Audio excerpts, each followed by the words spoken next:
하나님께 찬양과 경배하는 자, 하나님께 찬양과 경배하는 자, 하나님의 선하심을 닮아가는 자, 너의 모든 것 창조하신 우리 주님이 너를 전혀 사랑해. 하나님의 눈으로 하나님 사랑의 눈으로 너를 어느 때나 바라보시고 하나님 자비로서 언제나 너희를 이루시니 어둠에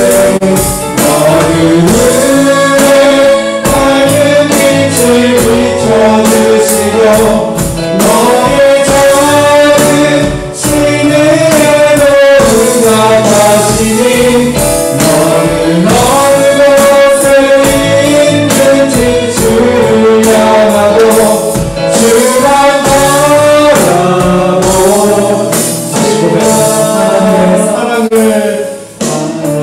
하나님의 사랑을 사모하는 자, 하나님의 평안을 바라보는 자, 너의 모든 것 창조하신 우리 주님이 너를 얼마나 사랑하시는지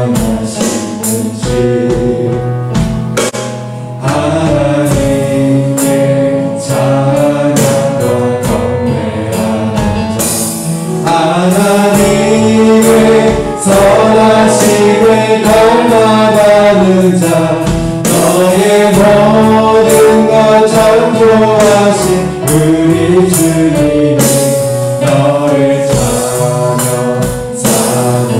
하나님 사랑의 눈으로 하나님 사랑의 눈으로 너를 어느 때나 바라보시고 하나님 자비로서 언제나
시작된 해 우리 주님의 능력이 나의 삶을 다스리고 새롭게 하네 자유하네 죄와 사망으로부터 나의 삶을 떠나고만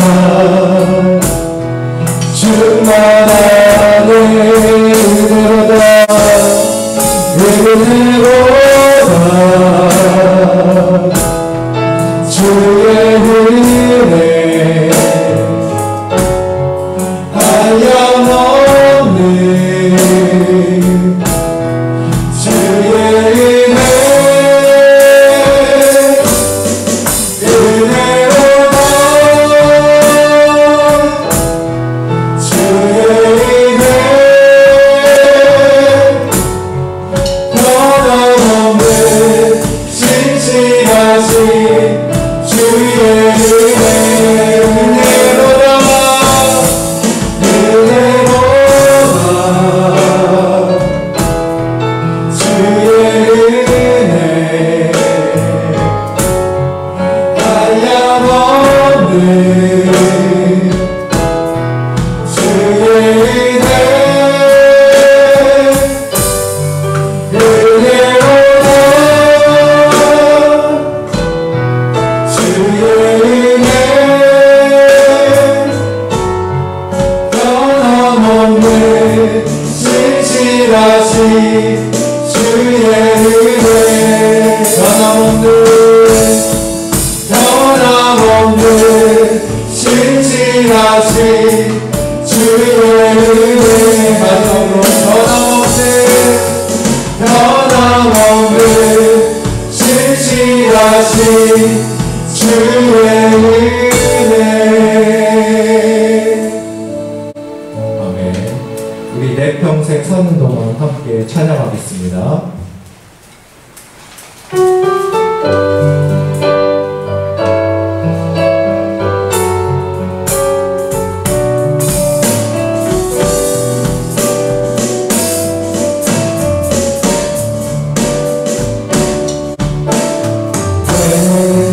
평생 사는 동안 주 찬양하니 여호와 하나님의 주를 찬양하리 주님을 묵상하니 즐겁도다 내 영혼 주 안에서 참 기쁘리 내 영혼아 주님을 성축하라 내 영혼아 주님을 찬양하라 내 영혼아 주님을 성축하라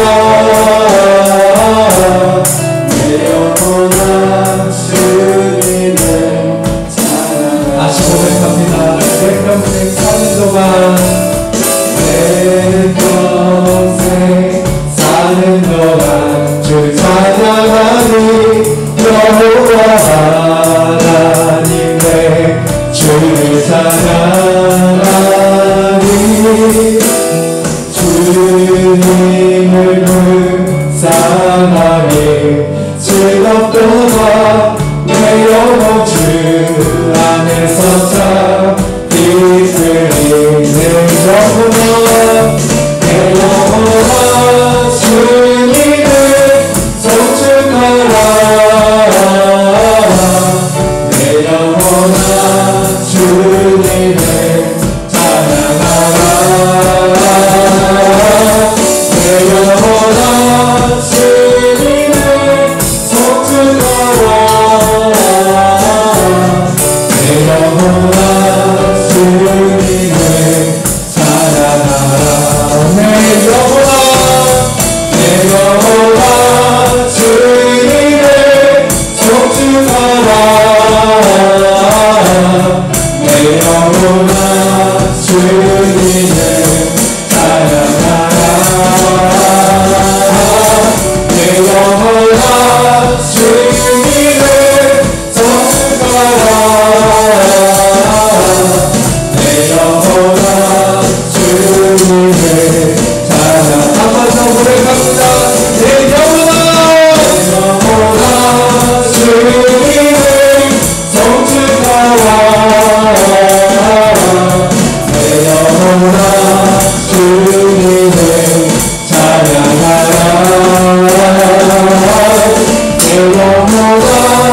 주님을 송축하라. 마지막으로 고백합니다. 내 영혼아 주님을 찬양하라. 아멘. 우리 앞뒤 옆에 분과 한번 인사하겠습니다. 평강의 주님이 우리와 함께 하십니다.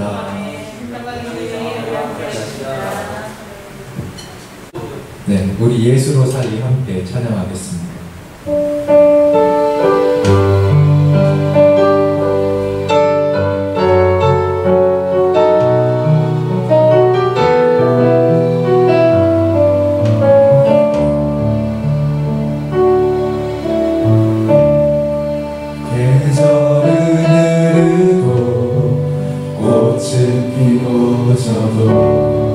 시들지 않은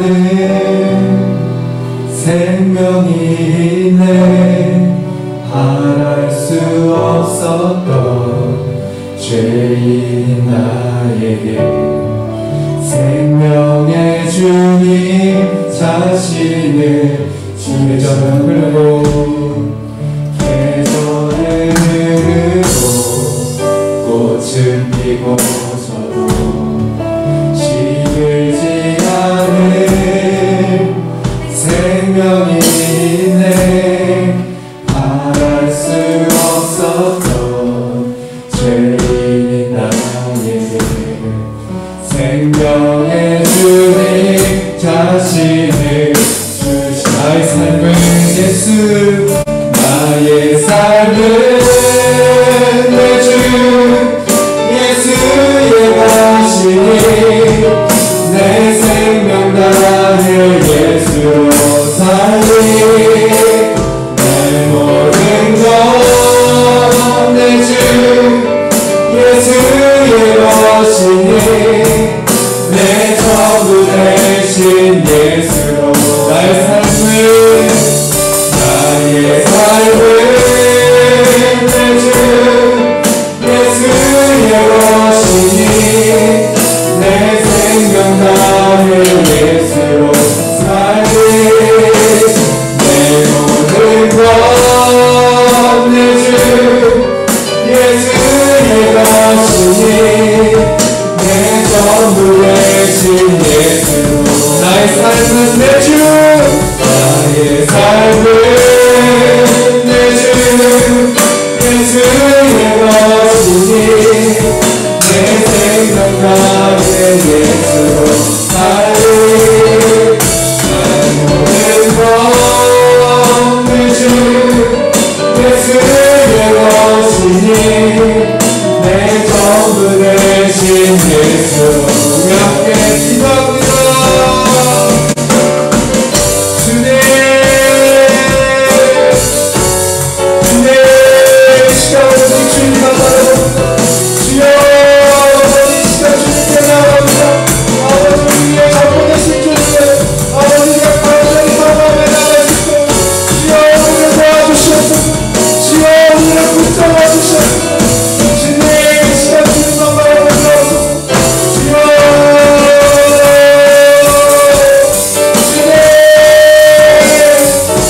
주님 예수님 오늘 도와주십시오. 성령 우리를 붙들어주십시오. 주여 우리를 도와주십시오. 아버지 시간 나갑니다. 주여 우리를 도와주십시오. 주여 우리를 도와주십시오. 아버지 시간 나갑니다.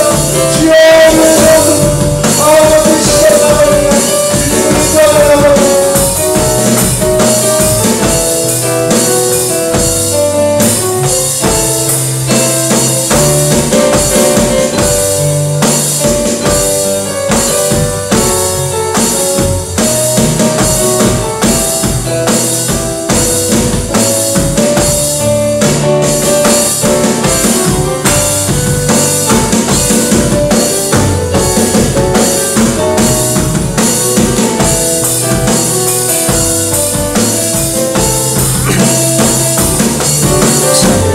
성령을 소환하시고 우리와 함께하여 주시옵소서. 주의 말씀이 아버지 안에 살아있는 영의 말씀 아버지 충만한 그런 시간 될 수 있도록 인도하시기를 원합니다. 주여 함께 하소서. 감사하며 예수님의 이름으로 간절히 기도드리옵나이다. 아멘.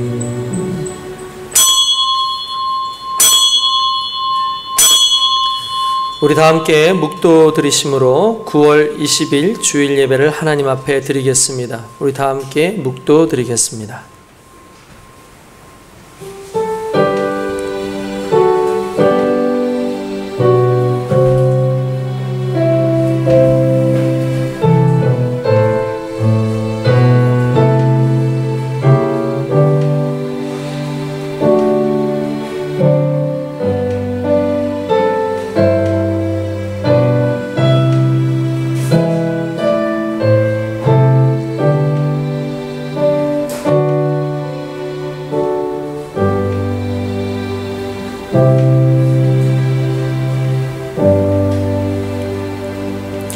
내가 산을 향하여 눈을 들리라. 나의 도움이 어디서 올까? 나의 도움은 천지를 지으신 여호와에게서로다. 여호와께서 너를 실족하지 아니하게 하시며 너를 지키시는 이가 졸지 아니하시리로다. 이스라엘을 지키시는 이는 졸지도 아니하시고 주무시지도 아니하시리로다. 여호와는 너를 지키시는 이시라. 여호와께서 내 오른편에서 내 그늘이 되시나니 낮의 해가 너를 상하게 하지 아니하며 밤의 달도 너를 해치지 아니하리로다. 여호와께서 너를 지켜 모든 환난을 면하게 하시며 또 내 영혼을 지키시리로다.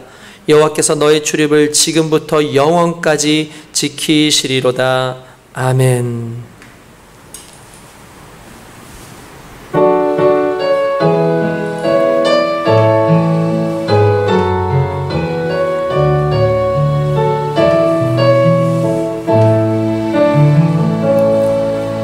예수 우리 왕이여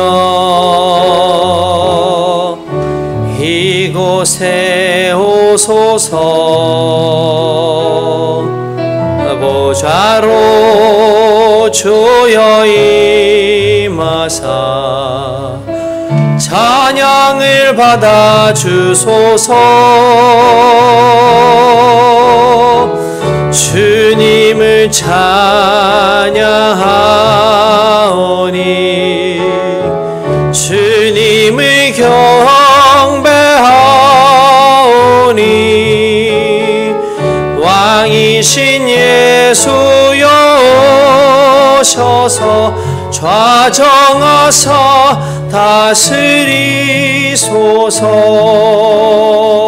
다스리소서.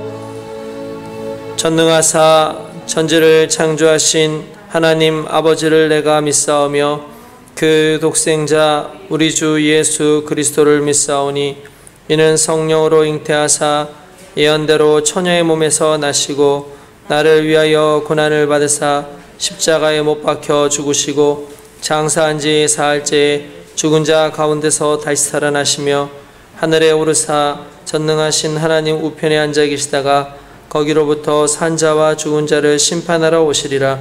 성령을 믿사오며 거룩한 공교회와 성도가 서로 교제하는 것과 죄를 사하여 주시는 것과 몸이 다시 사는 것과 영원히 사는 것을 믿사옵나이다.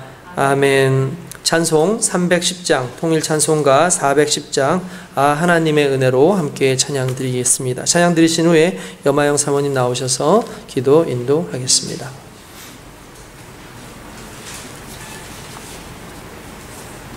찬송 310장 찬양 드리겠습니다.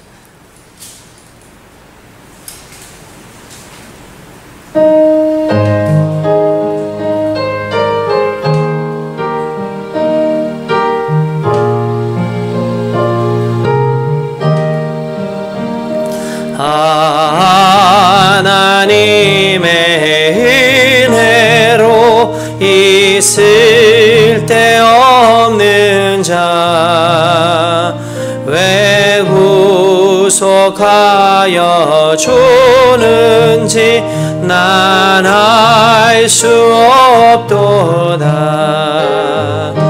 내가 믿고 또 의지함은 내 모든 형편 아시는 주님 늘 보호해 주실 것을 나는 확실히 아네.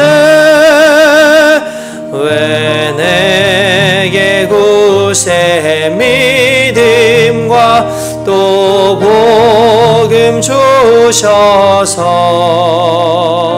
내 맘이 항상 편한지 난 알 수 없도다. 내가 믿고 또 의지함은 내 모든 형편 아시는 주님 늘 보호해 주실 것을 나는 확실히 아네. 왜 내게 성령 주셔서 내 마음을 감동해 주 예수 믿게 하는지 난 알 수 없도다.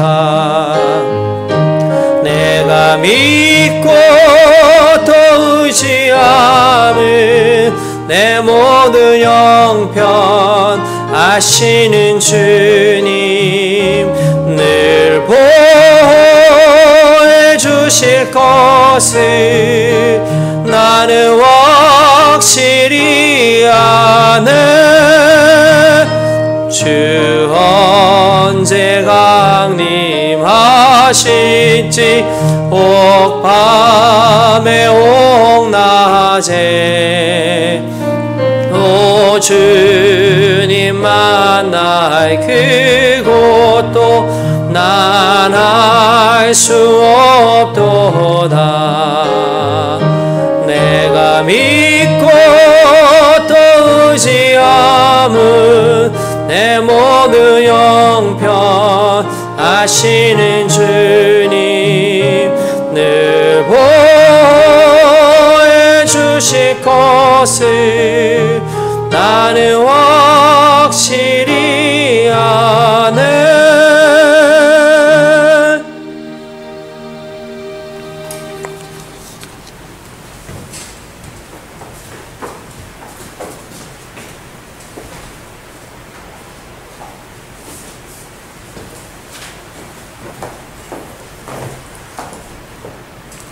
고맙고 좋으신 하나님 감사합니다. 한 주간도 하나님의 변함없으신 사랑과 은혜 가운데 저희들을 지켜주시고 그 신실함 가운데 항상 함께해 주심을 너무나도 감사합니다. 오늘 또한 이렇게 복된 거룩한 주일 허락하셔서 또한 주님 앞에 나와 온전한 예배, 감사의 예배 드릴 수 있도록 하여 주심을 감사합니다. 이 예배를 하나님께서 받으실 만한 신령과 진정으로 드리기 원하오니 성령께서 이 시간 함께해 주시옵시고 주장하여 주시옵소서. 한 주간을 살아가면서 또한 하나님의 뜻 가운데 하나님의 그 섭리와 계획 가운데 살아가면서도 온전한 삶을 살아가지 못하였음을 이 시간에 회개합니다. 주님의 자녀로서 감사함이 넘치는 삶을 살아야 될 텐데 그러지 못한 저희들을 불쌍히 여겨 주시옵시고 하나님께서는 우리에게 말씀하십니다. 항상 기뻐하라. 쉬지 말고 기도하라. 범사에 감사하라. 이는 그리스도 예수 안에서 너희를 향하신 하나님의 뜻이니라. 이렇게 하나님께서 우리에게 뜻을 주시고 그와 같은 삶을 살라고 아버지 허락하셨으나 저희들 그와 같은 삶 살지 못했음을 이 시간에 다시 한번 고백하고 회개합니다. 상황이 그렇지 않을지라도 환경은 그렇지 않을지라도 항상 기뻐하며 감사하며 쉬지 않고 주님 앞에 기도하는 것이 우리의 삶인 줄 압니다. 그런 삶을 살아갈 수 있도록 늘 저희들을 인도하시고 보호하시고 주장하여 주시옵소서. 오늘도 이렇게 복되고 거룩한 날 하나님께서 우리 목사님 단위에 서게 하시고 귀한 말씀을 주실 줄 믿습니다. 그 말씀 하나님의 말씀으로 알고 내 말씀으로 알고 아멘하고 받을 수 있는 시간 되게 하시고 아버지 그 말씀을 아버지 붙잡고 또 한 주간을 살아가는데 부족함 없는 저희들 되어줄 수 있도록 성령께서 인도하시고 주장하여 주시옵소서. 시종일관 하나님께서 함께 하심을 믿사옵고 예수님의 이름으로 감사하며 기도드리옵나이다. 아멘.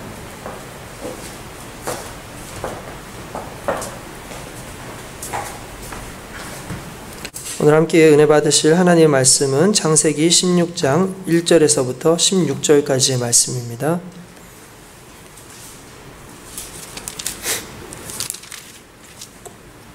우리가 하나님의 말씀을 천천히 한번 읽어보도록 하겠습니다.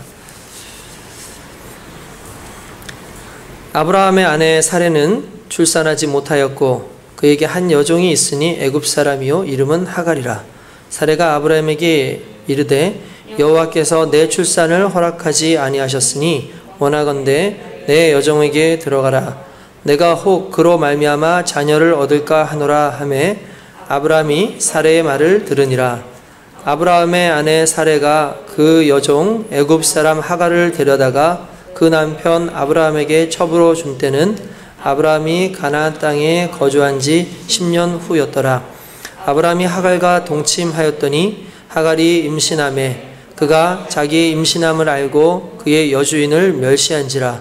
사레가 아브라함에게 이르되 내가 받는 모욕은 당신이 받아야 옳도다. 내가 나의 여종을 당신의 품에 두었거늘 그가 자기의 임신함을 알고 나를 멸시하니 당신과 나 사이에 여호와께서 판단하시기를 원하노라. 아브라함이 사레에게 이르되 당신의 여종은 당신의 수중에 있으니 당신의 눈에 좋을 대로 그에게 행하라 하매 사레가 하갈을 학대하였더니 하갈이 사레 앞에서 도망하였더라. 여호와의 사자가 광야의 샘물 곁 곧 술길 샘 곁에서 그를 만나 이르되 사레의 여종 하갈아 내가 어디서 왔으며 어디로 가느냐. 그가 이르되 나는 내 여주인 사레를 피하여 도망하나이다. 여호와의 사자가 그에게 이르되 내 여주인에게로 돌아가서 그 수하에 복종하라. 여호와의 사자가 또 그에게 이르되 내가 내 실을 크게 번성하여 그 수가 많아 셀 수 없게 하리라. 여호와의 사자가 또 그에게 이르되 내가 임신하였은즉 아들을 낳으리니 그 이름을 이스마엘이라 하라. 이는 여호와께서 내 고통을 들으셨음이니라. 그가 사람 중에 들나귀같이 되리니 그의 손이 모든 사람을 치겠고 모든 사람의 손이 그를 칠지며 그가 모든 형제와 대항해서 살리라 하니라. 하갈이 자기에게 이르신 여호와의 이름을 나를 살피시는 하나님이라 하였으니 이는 내가 어떻게 여기서 나를 살피시는 하나님을 배웠는고 함이라. 이러므로 그 샘을 브엘라 헤로이라 불렀으며 그것은 가데스와 베레 사이에 있더라. 하갈이 아브라함의 아들을 낳음에 아브라함이 하갈이 낳은 그 아들을 이름하여 이스마엘이라 하였더라. 하갈이 아브라함에게 이스마엘을 낳을 때에 아브라함이 86세였더라. 아멘. 할렐루야. 하나님의 은혜가 오늘 저와 여러분들에게 넘치는 줄 믿습니다.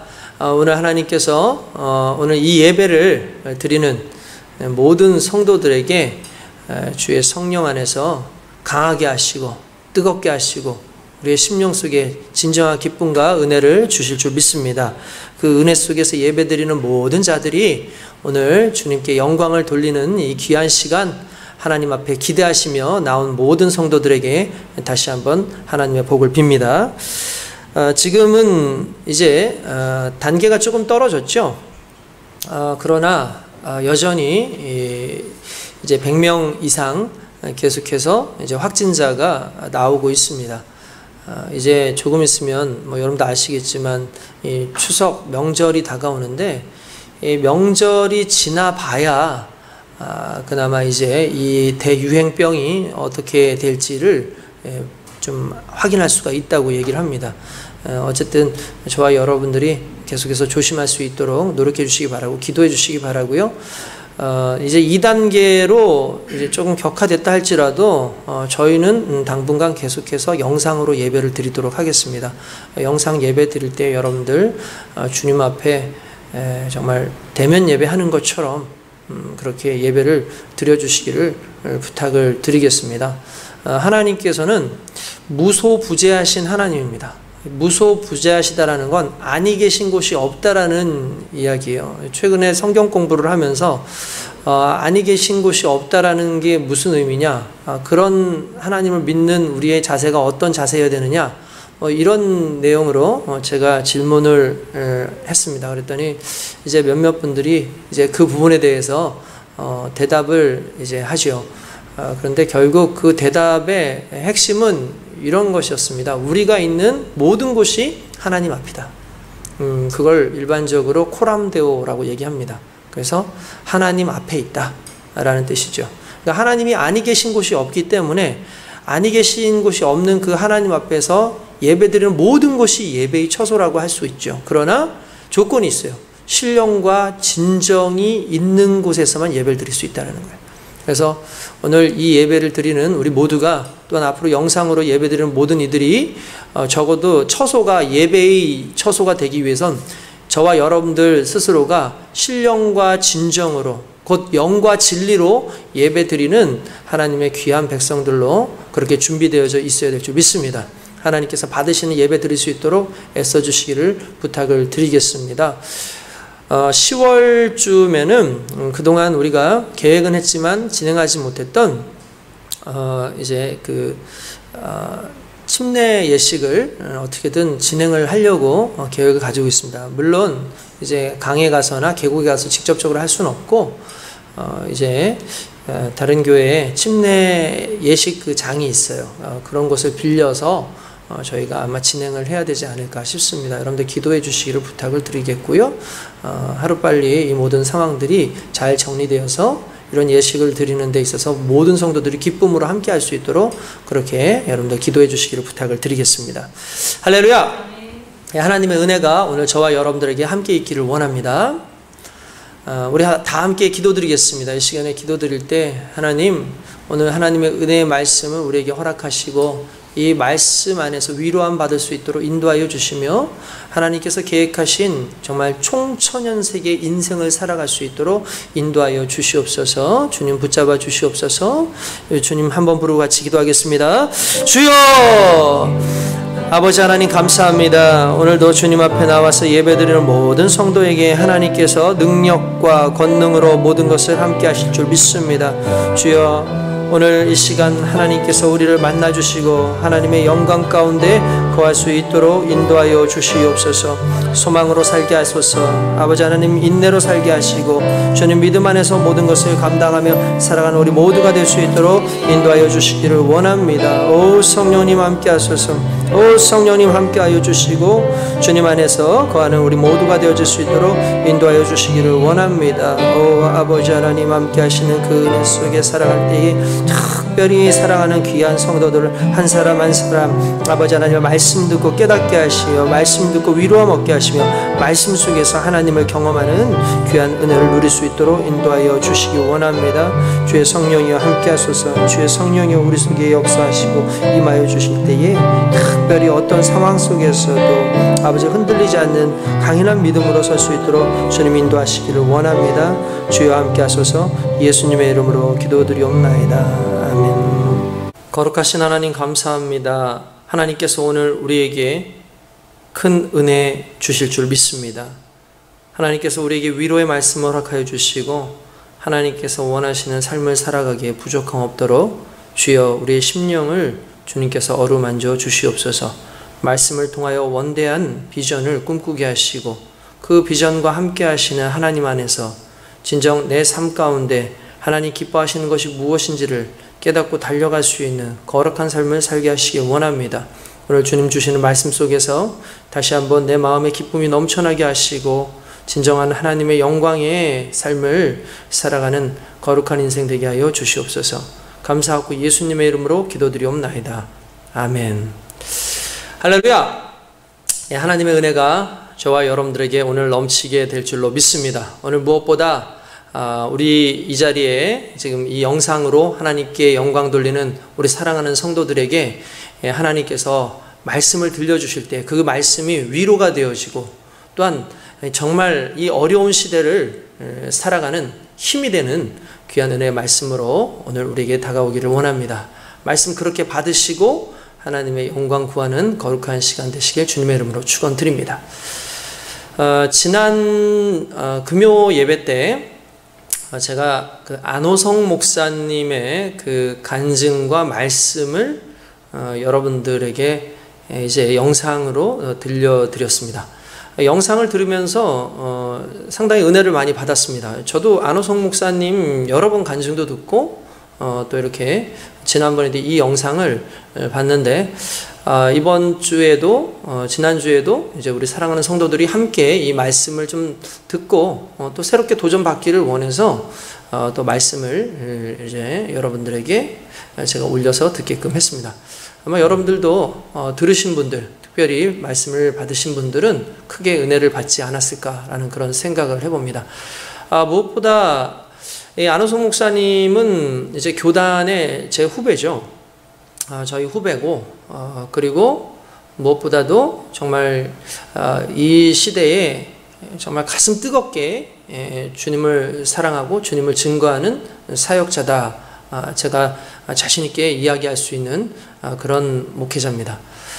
뿐만 아니라 이 안호성 목사님 같은 경우는 원래 감리교에서 오랜 기간 이렇게 양육되어지고 부모님 아래서 이렇게 성장, 이제 아버지가 목사님이시니까 그 감리교 목사님 아들로서 이제 신앙생활을 하다가 정말 하나님께서 교단주의를 무너뜨리라는 그 말씀을 주셔서 감리교와 장로교와는 정반대되는 말 그대로 이성적이고 논리적인 어떤 신앙의 흐름을 타고 가는 그런 교단을 떠나서 뜨겁고 열정적인 그런 순복음 교단으로 와서 그곳에서 하나님의 은혜를 받고 성령 충만하게 지금 사역을 감당하고 있습니다.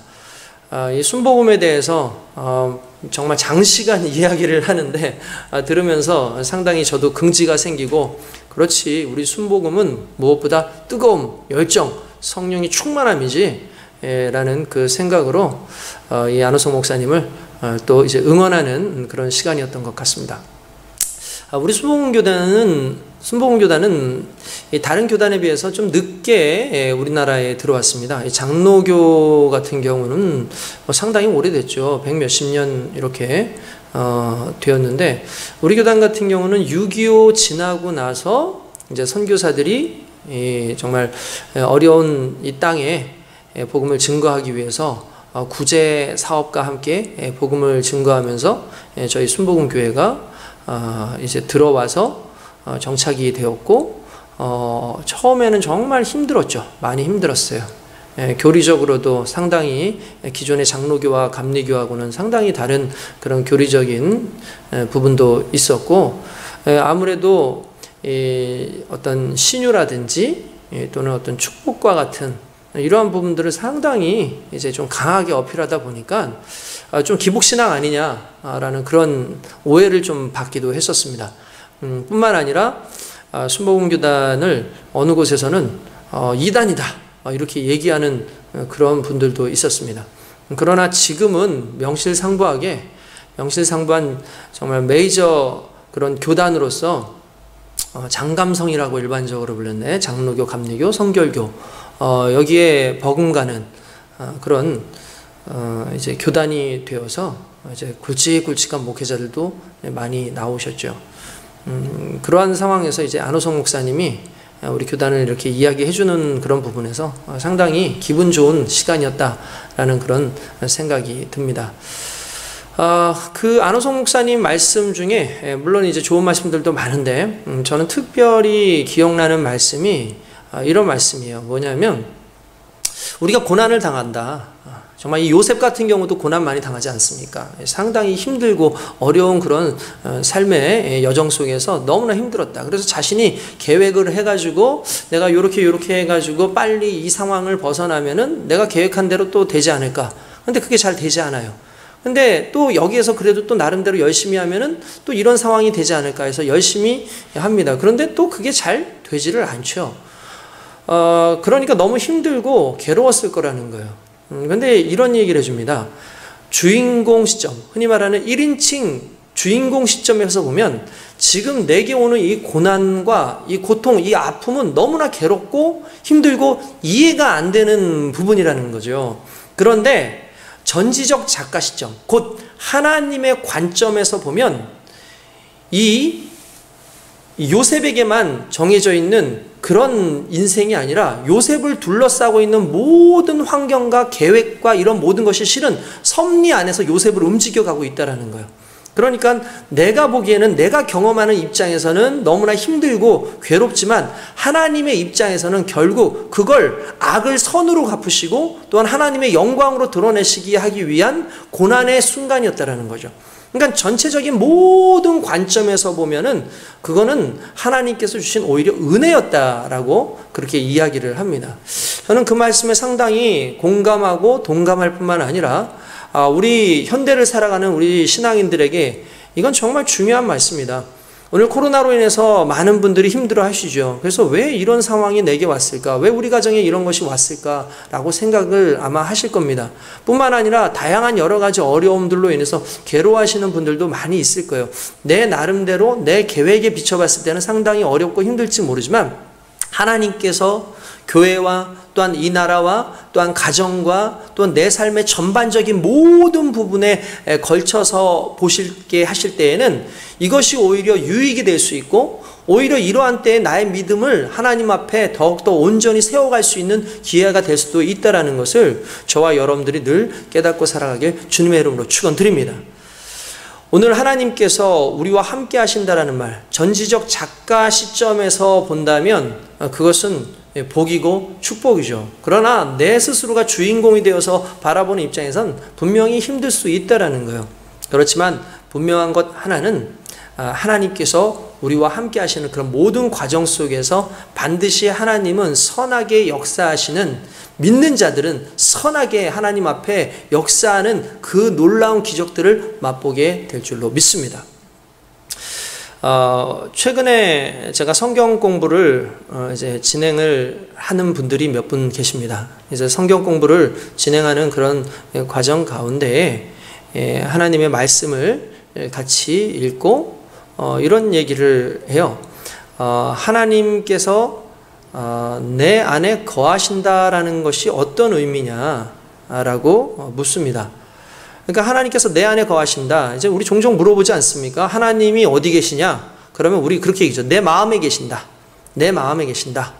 어딘지는 정확하게 내 마음이 어딘지는 잘 몰라요. 그런데 중요한 건 하나님 어디 계시냐면 내 마음에 계신다라고 하는데 실은 하나님은 내 마음에 머무시는 분이 아니에요. 무슨 말이냐면 하나님은 내 마음에 머물러 계시는 분이 아니라 그것보다 더 넓게 아주 나를 완전히 전 인격적으로 완전히 사로잡고 계시는 그런 하나님이시다라는 걸 일단 우리가 공부하면서 그 이야기를 합니다.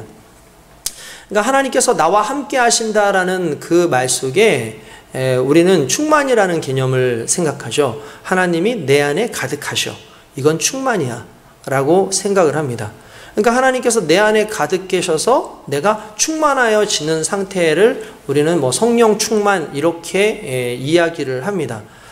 그래서 성경에 보면 요한계시록 3장 20장에 보면은 볼지어다 내가 문 밖에 서서 두드리노니 누구든지 내 음성을 듣고 문을 열면 내가 그에게로 들어가 그와 더불어 먹고 그는 나와 더불어 먹으리라 라고 말씀하셨어요. 그러니까 이건 자세히 보시면 주님이 내 안에 들어와 계신대요. 그리고 내가 주님으로 인해서 풍성해진다는 거죠. 자, 우리가 이 정도까지만 생각하면은 우리 스스로 생각하기에 하나님께서는 내 안에 머무시는 분이구나, 나를 지배하시는구나 라는 거에만 생각하기 쉬운데 실은 하나님은 그냥 나 하나만 지배하는 데 머물러 있는 분이 아니죠. 예를 들자면 이런 거죠. 여러분 큰 수조가 있다고 생각합시다. 아주 넓은 수조입니다. 너무 넓어요. 그 안에는 물고기도 있고 다양한 그런 생물들이 다 많이 있습니다. 이 넓은 수조에다가 제가 돌 항아리를 이렇게 집어 던집니다. 돌 항아리는 그 수조에 비하면은 한 100분의 1도 안 되는 그런 항아리예요. 근데 제가 이 항아리를 집어 넣는 그 순간에 항아리가 어떻게 됩니까? 가라앉죠. 가라앉게 되면 그 항아리에 무엇이 차지나요? 물이 그 안에 가득 차게 됩니다. 그러면 이 항아리의 입장에서 보면은 그 안에 물이 가득 차 있어요. 그렇죠? 그러니까 흔히 말하는 그 수조 안에 있는 그 물에 가득 차 있는 어떤 그런 상황이죠. 그러니까 물이 가득 차 있어요. 그러니까 이 돌 항아리가 느끼기에는 자기에게 가득 차 있는 건 일정한 물이에요. 물. 그죠? 물. 근데 물의 일부분이죠. 그런데 그 수조의 입장에서 봤을 때에는 이 돌항아리는 지극히 일부분이고 또한 그 수조 안에는 다양한 것들이 있다라는 거예요. 그 수조 안엔 돌항아리뿐만 아니라 물고기도 있고 다른 것도 있고 이런 것도 있고 저런 환경적 요소가 있죠. 이거를 우리가 수학 잘하는 사람들은 벤 다이어그램이라 그래서 이 전체 집합이라고 하는 그 집합이 있습니다. 그럼 U라고 일반적으로 그렇게 말하죠.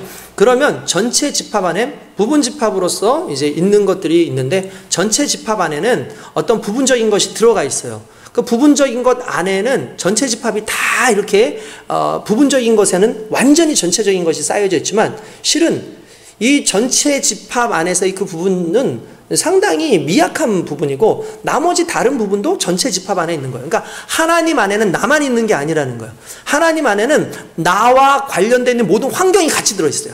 그러니까 하나님 안에는 내 옆 사람과 교회와 온 우주와 온 만물이 다 같이 그 안에 들어가 있는 거죠. 그러니까 충만이라는 개념은 내가 완전히 하나님 앞에 들어가는데 하나님께서 나만 지배하시는 것이 아니라 나의 환경까지도 내가 경험할 수밖에 없는 수많은 그런 상황까지도 실은 하나님 안에 있다라는 거예요.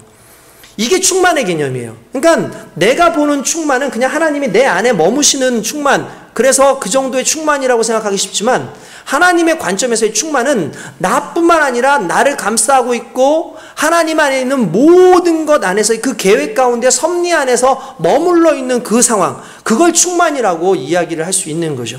그리고 그 충만함을 인정하고 믿고 살아가는 사람들은요, 반드시 하나님께서 우리로 하여금 최후의 승리, 하나님 안에서의 소망의 승리를 할 수 있도록 해주신다는 걸 늘 믿음으로 알고 그 길을 따라가게끔 되어 있다는 사실입니다.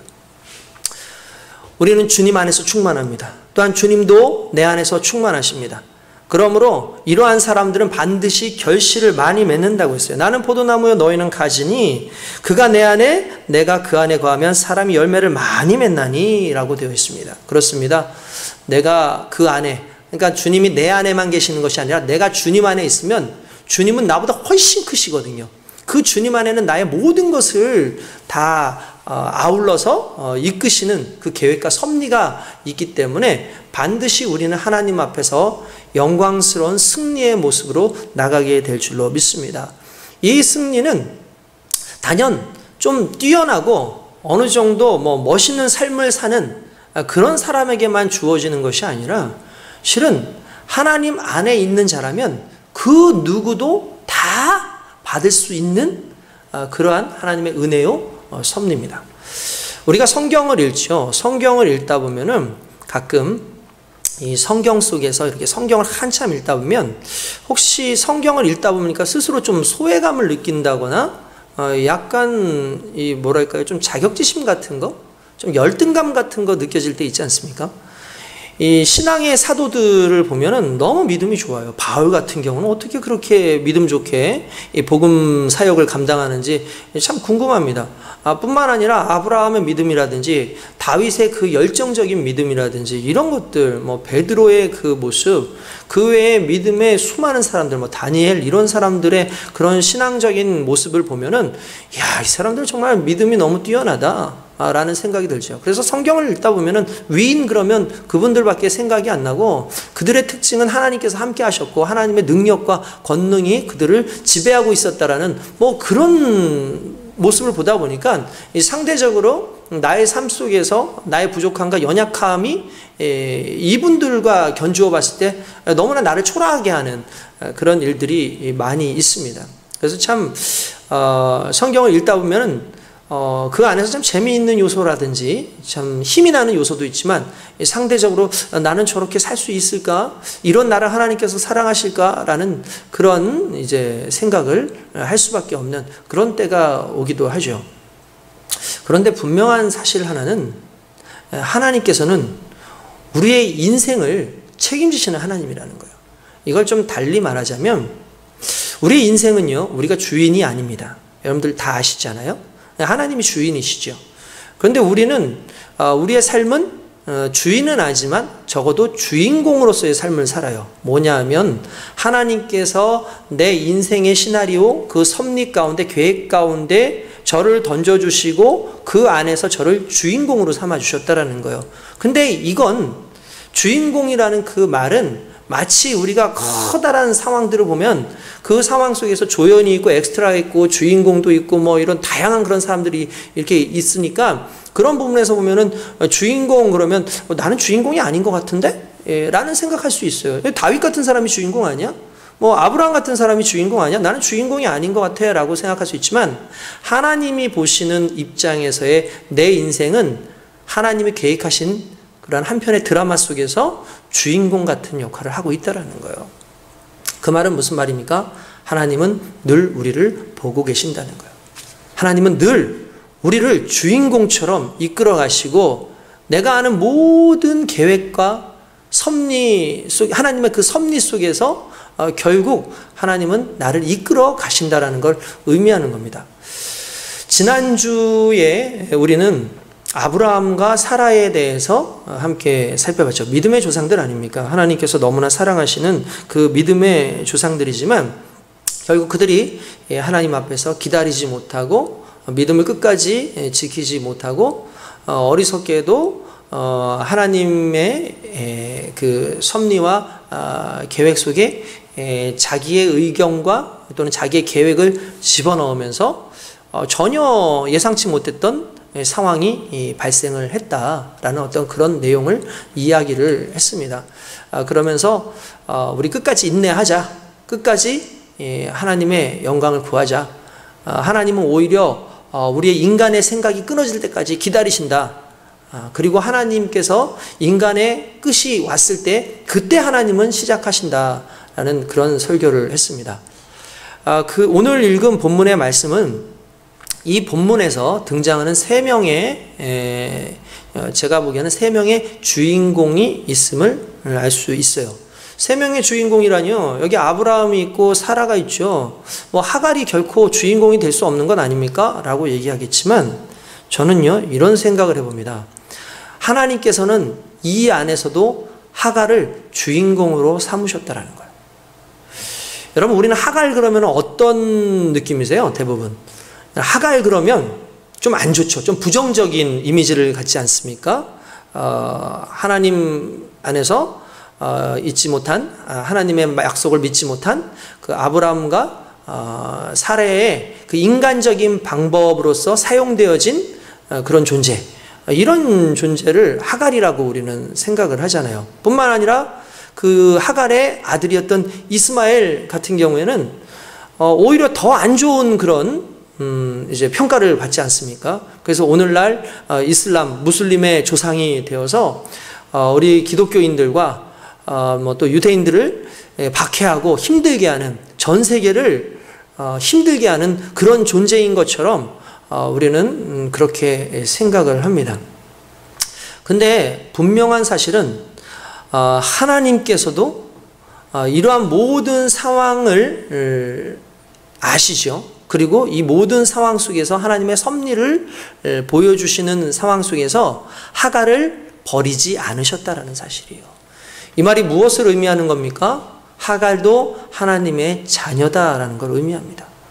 우리는 하갈에 대해서 너무 많은 것을 오해하고 있는 것은 아닌가라는 생각을 해봅니다. 뭐 아브라함이 믿음 없었다 쳐봅시다.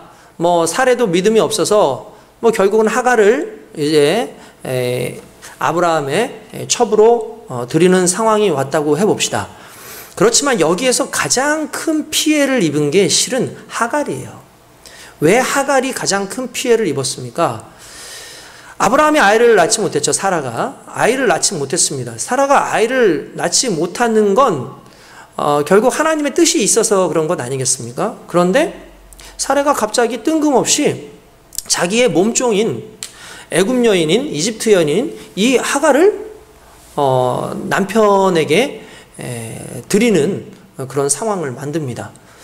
여러분 이게 우리는 그냥 짧은 성경의 내용을 보고 그냥 얘기를 하니까 별 대수롭지 않게 그냥 보겠지만 하갈의 입장에서는 하갈의 그 인생을 봤을 땐 이건 너무나 솔직히 좀 부당하고 정말 힘든 그런 상황이라고 볼 수가 있죠. 왜냐하면 여러분, 하갈은 원했을까요? 아브라함의 첩으로 그렇게 들어가는 걸 원했을까요? 어쩌면 하갈은 이미 누군가에게 마음을 줬을지도 모릅니다. 아니면 이 하갈과 아브라함은 나이 차이가 분명히 상당히 많이 나오는 것으로 보여집니다. 왜냐하면 이 사라는 경수가 끊어졌는데 적어도 경수가 끊어지지 않았다는 거, 이 사라보다는 한참 어리다는 것을 의미하고, 그 하갈이 사라보다 한참 어리다는 건 아브라함보다는 훨씬 더 어리다는 것을 의미하죠. 그러니까 이 할아버지에게, 노인에게 시집을 가야 되는 어떤 그런 상황이 온 거예요. 이게 얼마나 정말 가슴 아픈 일입니까? 물론 당시에 하나의 그 신분 상승의 기회가 될 수도 있을지 모르겠지만 실은 이게 신분 상승의 기회가 아니었어요. 왜냐하면 사라가 아브라함에 이렇게 얘기합니다. 내가 하갈을 당신에게 줄 테니 하갈을 통해서 자녀를 낳자. 그리고 그 자녀를 내 자녀로 두겠다라고 얘기합니다. 이건 무슨 말이냐면 이 하갈을 처로 인정한다기보다도 씨바지로 인정하는 거예요. 여러분, 씨바지가 뭔지 아시죠? 과거에 우리나라의 유교 시대에도 대를 이어야 하는데 이제 결혼한 아내가 양반집, 그 사대부 집에 결혼한 그 아내가 아이를 낳지 못하면 이게 대가 끊기게 되는 상황이 오니까 씨바지라고 하는 걸 드립니다. 이게 씨바지는 뭐냐 하면 와이프도 아니에요. 그러니까 뭐 첩도 아니에요. 그냥 아이만 낳고 내쫓는 거예요. 그래서 남자아이면은 이 남자아이를 이제 이 집에 그 아이를 낳지 못하는 그 아내의 아들로 인정을 하고 이 아이를 낳은 그 여인은 그냥 쫓겨가는 거죠. 그게 조선시대 때 그 씨바지의 그 운명이었어요. 그러니까 하갈도 실은 씨바지와 같은 그런 역할을 한 거예요. 자기가 아이를 낳아도 실제로 이 아이는 자기의 자식으로 둘 수 있는 아이가 아니라 사라의 자식으로 그렇게 둬야 되는 그런 아이라고 볼 수가 있는 거죠. 그러니까 하갈은 어떻게 보면 피해자고, 하갈은 이러한 상황을 원치 않았을 거예요. 근데 우리는 너무나 하갈에게 많은 짐을 지우죠. 하갈에 대해서 손가락질하죠. 그 하갈만 아니었으면 이렇게 얘기를 하지만 여기서 가장 피해자는 결국 하갈이었다라는 사실입니다. 저는 참 가슴 아픈 부분이 아닌가라는 그런 생각을 합니다. 우리의 시각을 좀 바꿀 필요가 있어요. 이스마엘도 마찬가지 아니겠습니까? 자기가 저주를 받고 싶었겠어요? 그런 거 아니잖아요. 모든 사람들의 손가락질을 받고 싶었겠어요? 그렇지 않지 않습니까? 태어나 보니까 그렇게 태어나져 있는 것을 어떻게 하겠습니까? 그러니 어떻게 보면은 그들은 정말 이 아브라함과 사라의 그 전 생애에 있을 때 아주 미약한 존재고, 어떻게 보면은 이삭과 대척점에 있는 그런 존재라고 생각할지 모르겠지만 그들 자신으로 봤을 땐 상당히 힘들고 어렵고 정말 불행하다라고 스스로 생각할 수밖에 없었을 거라는 거예요. 그러나 중요한 건 하나님의 전지적 작가 시점에서 그들도 하나님이 사랑하는 백성이라는 사실이에요. 여러분, 저와 여러분들이 이 땅을 살아가다 보면 마치 조연처럼 살아간다는 생각이 많이 들 겁니다. 정말 어렵고 힘들게 살아가서 나는 하나님께서 계획하신 그 틀 안에, 하나님이 세우신 그 교회 안에, 어떤 가정 안에서 어떻게 보면 정말 찌그러져 있고 나는 메이저도 아닌 그런 인생을 살아가고 있어. 그러니까 나 같은 인생이 뭐 별 볼 일 있겠어 라고 할지 모르겠지만 분명한 사실은 하나님께서는 우리를 하나님의 계획 가운데서 내 인생의 주인공으로 지금도 부르시고 그렇게 힘내어 살 수 있도록 끊임없이 우리에게 하나님의 은혜를 공급하고 계신다는 사실입니다. 저와 여러분들이 그 은혜 속에 있길 주님의 이름으로 축원드립니다. 이 하갈이 아이를 낳습니다. 이 아이를 낳기 전에 어떤 상황이 있었죠? 이 사례가, 이 하갈이 이렇게 보니까 하갈이 이렇게 임신을 했어요. 배가 불러옵니다. 이 배가 불러오니까 여기 이렇게 보니까 그런 내용이 나와요. 그가 자기의 임신함을 알고 나를 멸시하니, 이게 누구냐 하면 이 사라가 이 아브라함한테 그렇게 얘기하는 거예요. 아니, 저 계집종이 임신을 이렇게 하고 난 다음에 나를 지금 업신여긴다, 나를 멸시한다 라고 그렇게 이야기를 합니다. 그러면서 뭐라고 얘기하냐면은 당신과 나 사이에 여호와께서 판단하시기를 원한다 라고 얘기하면서 그 부당한 자신에게 멸시하는 그 하녀를 어떻게 할까요? 라고 얘기를 하는 거죠.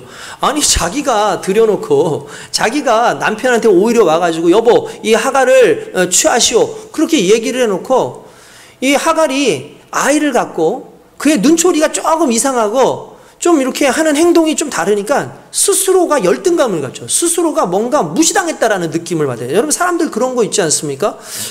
누가 뭔가 좋은 일이 생기고 그러면 그 좋은 일이 생겼기 때문에 괜히 그 좋은 일 때문에 나를 뭔가 좀 무시하는 것 같고 그 사람이 어떤 위치에 가 있으면 그냥 그 사람은 아무렇지도 않고 그냥 평소와 똑같은데 내가 스스로 저 사람 저 건방 떠는 거 봐. 조금만 어떤 행동만 해도 저 건방 떤다고 뭐 그렇게 얘기하지 않습니까? 아마 살아도 그러한 아마 생각 가운데 있지 않았을까라는 생각을 해봅니다. 살아도 여자잖아요. 어쨌든 셈이 났겠죠. 자기는 아이를 갖지 못했는데 하갈은 이렇게 덜컥 아이를 가졌으니 마음 가운데 얼마나 좀 서운함이 있었겠습니까? 그런데 이러한 때에 하갈이 또 아이를 낳았으니 본인도 한편으로는 또 기쁘지 않았겠습니까? 이 아이가 결국 그 아브라함의 씨로서 그 당시까지만 해도 이삭이 태어날 것에 대해서 생각지 못했으니까 이 아브라함의 모든 재산, 유산을 다 기업으로 물려받고 아마 그런 생각했을 거예요.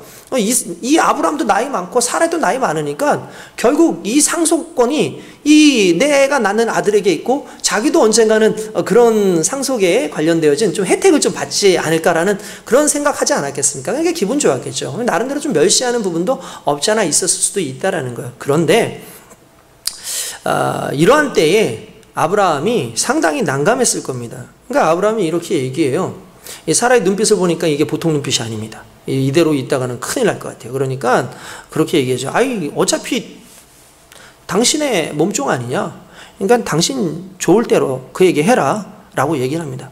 그러니까 어떻게 하냐면 사라가 하갈을 학대하였더니 라고 되어 있어요. 학대하였더니 상당히 괴롭힌 거죠. 힘들게 한 거죠. 그것이 때린 것인지 아니면 말로서 폭언을 한 것인지 아니면 일정한 어떤 고통을 준 것인지 정확한 내용은 나오진 않지만 이 학대라는 단어가 출애굽기에 보면 이런 내용에 나와요. 그 애굽 사람들이 이스라엘 사람들을 학대했다라는 말이 나오는데 그 이스라엘 사람들이 받았던 학대와 이 하갈이 받았던 학대가 실은 같은 단어로 쓰여져요. 그러니까 상당히 괴로울 만한 그런 학대를 받았다라는 걸 알 수가 있죠. 그러니까 이 하갈이 어떻게 됩니까? 사라 앞에서 도망을 쳐버립니다. 그래서 도망을 쳐버려요. 원래 하갈이라는 그 이름 자체가 도주, 도망 그런 뜻을 가지고 있어요. 그러니까 아마 제가 보기에는 이 하갈이 억울하게 노예로 끌려왔던 것 같아요. 노예로 이렇게 여종으로 끌려왔으니까 중간에 아마 이렇게 도주하려고 여러 번 그렇게 시도하지 않았던가. 아마 그런 좀 생각이 들어요. 그래서 주인이 하갈이라고 그렇게 이름을 짓지 않았는가. 근데 그 여인이 학대를 받다 보니까 또 도망을 치게 된 거죠. 도망을 합니다. 그래서 이 어디로 도망을 하냐면 술길샘이라고 되어 있는데 이 술이라고 하는 이 술길이라고 하는 것은 이 술은 애굽으로 가는 통로였어요. 애굽으로. 그러니까 애굽으로 가는 통로로 가다가 어떤 샘을 발견한 것을 보니까 아마 애굽 쪽으로 이렇게 도망을 가려고 자기의 부모가 있고 자기의 가족들이 있었던 아마 그것으로 이제 도망을 가던 그런 상황이 아니었나라는 그런 생각을 해봅니다. 그때에 여호와의 사자가 그를 만나 주셔요. 그리고 이렇게 얘기합니다. 사라의 여종 하갈아, 내가 어디서 왔으며 어디로 가느냐라고 얘기하니까 나는 내 주인 사라를 피해서 도망하나이다라고 그렇게 이야기를 합니다. 도망하나이다라고 얘기를 하죠. 그러니까 이 여호와의 사자가 그에게 이르되 내 여주인에게 다시 돌아가서 그 수하에 복종하라라고 얘기합니다. 너 도망가지 말고 이대로 도망가지 말고 너 다시 너의 여주인에게 가서 복종해. 그리고 그를 섬겨라고 합니다. 여기서 복종이라는 단어가요. 여기서는 복종이라고 되어 있지만 실은 이 어원이 뭐하고 똑같냐면 학대라는 말하고 실은 같은 말이에요. 그러니까 무슨 말이냐면 학대받다 그런 뜻이에요. 그러니까 학대를 하면 그 학대를 받더라도 다시 돌아가라고 얘기하는 거예요. 여러분 이게 위로가 됩니까? 전혀 위로가 안 되죠. 그거는 위로가 될 수 있는 말이 아니에요. 아니 돌아가라고 이렇게 어렵게 도망왔는데요? 그런데 그 다음이 중요해요. 뭐라고 얘기하냐면은 10절에 보니까 이렇게 나옵니다. 여호와의 사자가 또 그에게 이르시되 내가 내 씨를 크게 번성하여 그 수가 많아 셀 수 없게 하리라 라고 말씀하십니다. 여러분 이 말씀을 잘 들어보면 이 말씀이 무엇과 비슷하죠? 누구에게 한 말하고 좀 비슷하죠? 맞아요. 아브라함에게도 그렇게 얘기하셨죠. 야, 별들을 봐라. 이 별들과 같이 너의 자손들의 너의 씨를 이렇게 정말 엄청나게 많게 해주겠다라고 얘기하지 않습니까? 그런데 하나님께서 이 약속을 누구에게도 주시는 거예요? 바로 하갈에게 주셨다는 거예요. 여러분 이거는 상당히 중요한 의미가 있습니다. 왜냐하면 하나님께서 너 학대받는 거 그거 참아. 왜냐하면 너가 거기서 학대를 받더라도 너의 자녀를 낳음으로 말미암아 너의 씨가 반드시 번성해서 크게 되고 복을 받을 거야 라는 말씀을 주시고 있다는 거예요. 그리고 이 맥락 속에 중요한 한 가지는 뭐냐면 이 모든 것과 관련되어져 있는 사람이 누구냐면 아브라함이에요. 실은 아브라함. 왜 아브라함과 관련있냐면은 이삭이 약속의 자녀 아닙니까? 근데 이 약속의 자녀일 수 있었던 건 아브라함에게서부터 나왔기 때문이에요. 그죠? 하나님께서 아브라함에게 주신 약속이었기 때문에. 근데 그 약속의 자녀가 비록 성경에서 언급되어 있는 약속의 자녀는 아니지만 아브라함의 자녀라는 이유 하나만으로 이스마엘도 하나님 앞에서 복 있는 자녀라는 거예요. 왜 그렇습니까? 하나님께서 그렇게 말씀하시죠. 아브라함에게 네가 저주하는 자는 나도 저주하겠어. 네가 복 있다고 하면 나도 복이 있다고 하겠어. 무슨 말입니까? 복의 통로가 아브라함이기 때문에 너 힘들고 어렵지만 학대받고 있지만 다시 아브라함에게로 돌아가. 너의 여주인에게로 돌아가. 그리고 그를 통해서 복을 받아. 여러분 그렇게 얘기하고 있는 거죠. 학대를 받더라도 가. 내가 반드시 너로 하여금 번성하게 해줄게. 그 씨로 번성하게 해줄게. 그러면서 또 이렇게 얘기합니다. 여호와의 사자가 또 그에게 이르되 내가 임신하였은즉 아들을 낳으리니 그 이름을 이스마엘이라 하라. 이는 여호와께서 내 고통을 들으셨음이니라. 할렐루야. 이스마엘이라는 뜻이 뭐라고요? 내 고통을 어떠셨다고요? 들으셨다. 그러니까 들으셨다라는 뜻이에요.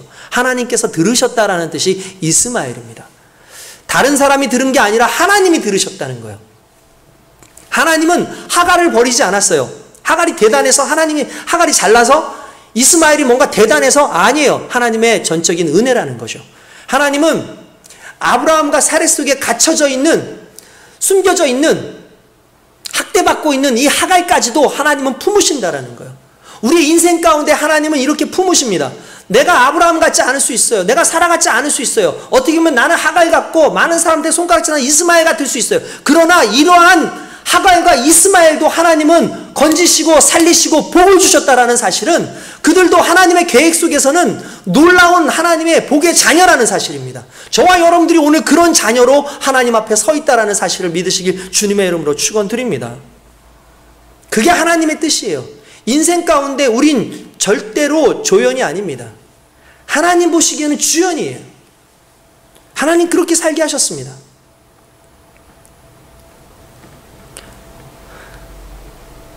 여기서 특별히 우리가 11절에 나와 있는 여호와의 사자가 또 그에게 이르시되 내가 임신하신 아들을 낳으리니 그 이름은 이스마엘이라라. 여러분 이 말씀이 신약에 가면은 똑같은 말이 비슷한 말이 나와요. 누구죠? 누구? 마리아. 맞아요. 수태고지라 그러죠. 수태고지. 여러분 놀랍지 않습니까? 하갈은요 실은 복받은 여인이에요. 정말 어려움도 있고 힘든 부분도 있지만 아브라함만큼이나 복받은 사람이에요. 왜냐하면 아브라함에게 직접 씨를 주겠다 직접 말씀하시죠. 또 아브라함에게 또 직접 말씀하시는 여러 가지 그런 하나님의 복을 얘기할 때 하나님은 동등하게 아브라함에게 만나주신 것처럼 동등하게 하갈을 만나주셨다는 거예요. 그리고 하갈에게 복을 선포하신다는 거죠.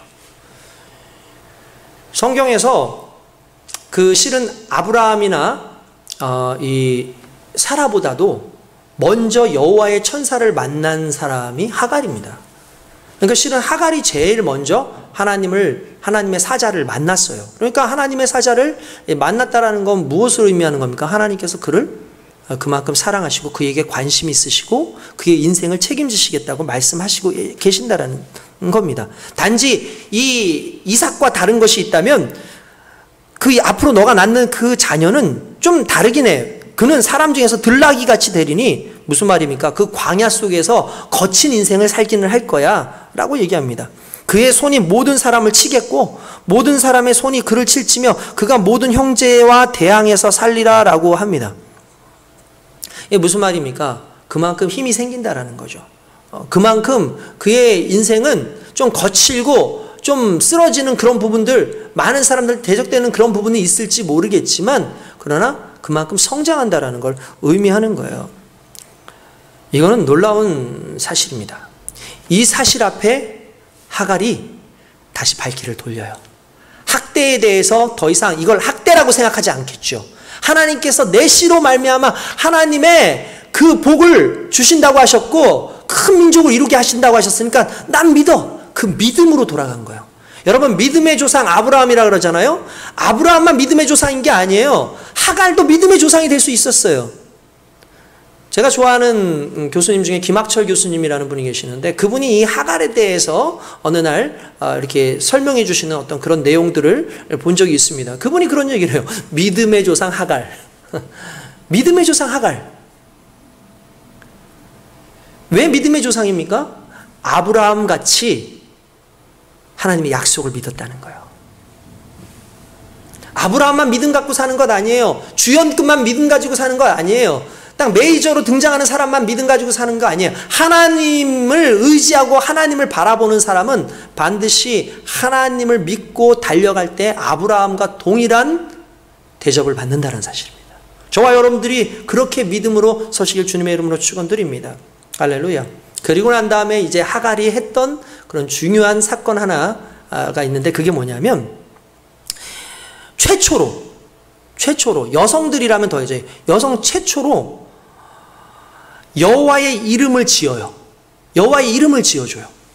여러분 이게 정말 중요한 겁니다. 왜냐하면은 그 하나님의 이름을 지어준다라는 거는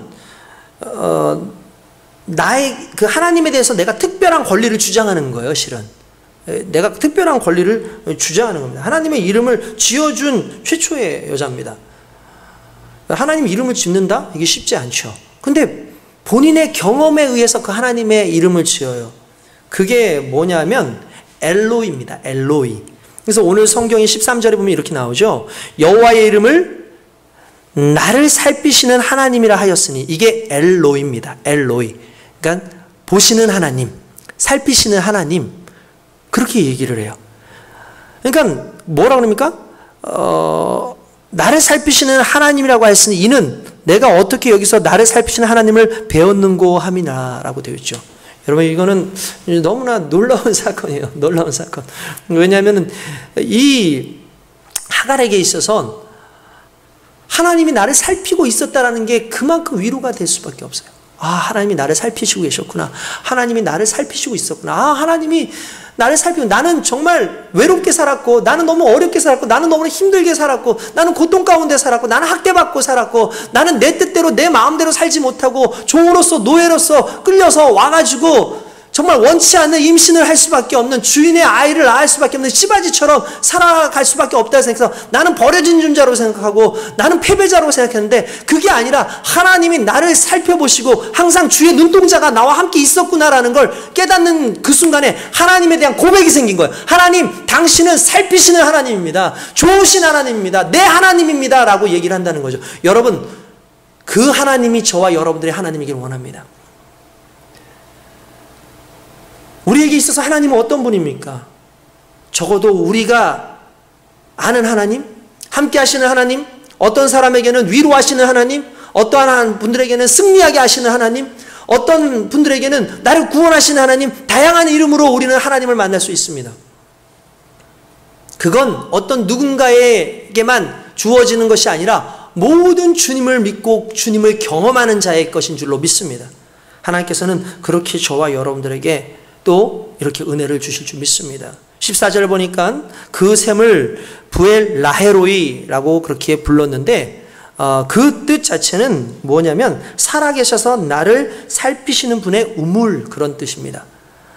그 우물을 그렇게 불렀어요. 부엘 라헤로이. 여러분, 이 부엘 라헤로이가 뭔지 아십니까? 여러분, 그 신약에 보면은